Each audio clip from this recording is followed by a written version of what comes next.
How close are we to that full-on economic collapse that's been predicted for Western cultures, especially in Canada? I'd say we're getting pretty darn close to having our Venezuelan moment, or our Greek moment, or any other country that decided that they were going to use full-on socialism or communism as the base premise, right, for their economic ideas and concepts. The central planners, the control freaks, the sociopaths in this country must recognize and realize that things are not just stagnant, but reverting back to the old days of serfdom, masters and serfdom, right? Here we are. This is, what's today? The 31st of May. May 31st, 2016. Just in a 24-hour time frame, we got the National Post headline, the Trudeau Liberals just prioritized one of Richard Nixon's favorite conservative policies, mincome. So, I mean, if you read through the bullshit, they're trying to... well, it's the National Post, but either way, any collective ideology, whether you're a fascist or communist or socialist, all they're doing is saying, we gotta create a floor so that the people don't revolt against... I mean, think of how bad things truly are when you even have to get to the point where you're talking about a guaranteed mincome, a guaranteed income, a communism, pure socialism, communism, full-on collectivism, where the very premise, even the underlying structure of capitalism will be vastly eroded to the point where it'll cease to exist. And once that happens, all these third-world countries that tried to, implement their system of oppression and theft and wealth distribution, the only way they even had any benefit or chance of doing so was because they lived off of the wealth created by the capitalists. But now, capitalists will put up with a lot of shit. But as we've seen in every single example, once you step over that line, that threshold where you destroy human incentive, the entrepreneurial zeal in any country, where you're going to guarantee a basic income, well, the end is nigh at that stage. Now, there will be a short time frame. If it gets introduced, there will be a very short window of opportunity where people will get to sit back on their fat asses and have a guaranteed income without having to be productive in any way, shape, or form. And that'll seem like a utopian scenario for some, especially the lazy, the inept, the cronies, or the...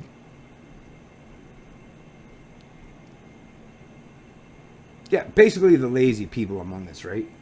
Those that don't want to take care of themselves and provide for themselves, or don't have that incentive to do so. They'll enjoy this for a short time.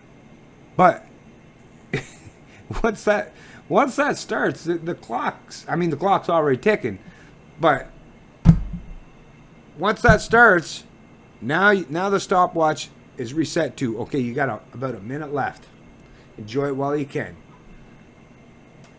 Because you're just going to speed up that ultimate demise that has been predicted for quite a while now. It hasn't happened fully, and you're not even seeing any semblance of it. That's why people that walk around in Canada now, they're like, what are you talking about? We're still living in the scenario, in the bubble. And I guess it must be a bubble that's it must be a really dark tinted bubble where no light can penetrate or escape or something, because the people that are living in the bubble don't seem to realize that they're a long ways up off the ground at this stage in the game. When that bubble gets pricked, even on the fall down, at that stage you can enjoy the thrill of it all, right? Woohoo! Look, the hair's blowing in the wind. Woohoo! Look, you can do some flying and shit. Maybe do a couple tricks or whatever in between. But the end result of that fall is the crash, is the hitting the ground, right? It's all fun and games right up and until that very last moment. And once that very last moment happens, well, you can't unwind, you can't rewind, you can't stop time, you can't turn back the hands of time or the clock and think that you can go back and start all over again. Once you start down that fall, and there's no one around to offer you a parachute, enjoy that last few minutes, that last few seconds, I guess. But it will be the end. The pain and suffering, well, I guess in that scenario you can't really use pain and suffering because you'll be dead at that stage of the game. But in the real world, this isn't a fall out of a plane. This is an economic collapse. So, while some people will die as a result of it, most people will just suffer tremendously. And all for what? Because people don't want to assume personal responsibility and prevent governments from stealing large portions of their wealth. I mean, if people would just stand up and do the right thing now, there would never be any fucking time. And I mean, look at the wealth that's created in the world today. Like, as if anyone needs a guaranteed income, as if anyone needs the government, their mommy and daddy, to take care of them. No. You just need to get them the fuck out of your way. That's what you got to do. Okay, that was just one. Number two, another one. May 31st, today, basic income now officially Liberal Party policy. So the Liberals, there's no pretense anymore, man. There's no pretense, even though they were the thing with the first one from the National Post. We're talking about, the Conservatives, and if you read through it, this whole thing with, and I've covered this in prior videos about, when asked, Milton Friedman said, well, basic income would be better than this fucking bullshit welfare state which it's just lesser of evils, but they try to promote that as if Milton Friedman, a conservative, was promoting it, right? In reality, he wasn't. But here and now, on the other side of the left, or this political spectrum, is the Liberal Party policy now. It's official Liberal Party policy. So they might as well just call themselves the Socialist Party now in Canada. Why? Liberal? They don't even understand what some classic liberals are all about, apparently. But just might as well just call them, and they are, like, the color of the liberals is red. Just slash that down the middle on a 45-degree angle. Throw some black in the mix. And yeah, you got full-on fucking socialism there. Communism, right? Damn, all they gotta do now is get rid of private property, which, I mean, it's already a baseless premise, private property. You don't actually own your property in Canada. You may think you do, but only if you pay your hitman, your government overlords. If you don't pay them, you don't own your property. You don't even own your fucking self, never mind your property or the fruits of your labor. I mean, think about it. If you own the fruits of your labor, your wealth, your productive income, well, you wouldn't be forced to pay into the Ponzi scheme of taxation, right?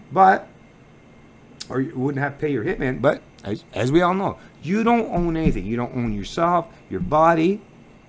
Like I said, they can dictate where your wealth goes when you die. They dictate, when you're born. Like, the government decides so many things about how you're born, if you can be born, right? And the government dictates everything. It used to be death and taxes, but now it's birth, everything in between, and death. Right? I mean, the government owns your ass. Next one, Toronto Star. They don't want to be left out. Basic income, social assistance without the stigma. The routine humiliation of the poor, a feature of conditional social assistance systems, melts away with universal basic income. But as you'll see, every one of them, they're promoting this stuff. So if these people are truly more knowledgeable than the rest of us, as some of you pretend, if you think that they know everything and people like me don't really know shit, and I just speak out, I don't know what, well, if you think they know, what the fuck is it that they know that keeps getting them to promote this basic income concept? Fear, right? They must be scared of whatever potential crisis or collapse may be impending. And what other reason could it possibly be? You try to figure that out in your own mind. Let me know.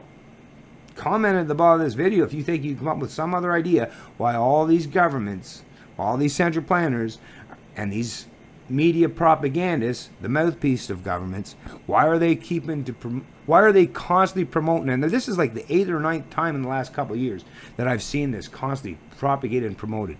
Why are they doing it? If things are so great, if economies are humming along so wonderfully, and we're all doing so great, why is this being brought up this stage of the game? You don't have to listen to what the truth that I tell you, but at least question. At least question their motives. Next one. Oh, no, actually, sorry. That was... No, one more. Another Huffington Post article. Ontario's basic income experiment coming this fall. So, yeah, here in Canada, this is by the Canadian Free Press, posted by Keith Leslie to the HuffingtonPost.ca. But once again, a single paragraph buried in the Ontario budget could mean big changes to the lives of some of the province's most impoverished residents by giving them a guaranteed minimum income. It's coming. And if you want to know, I mean,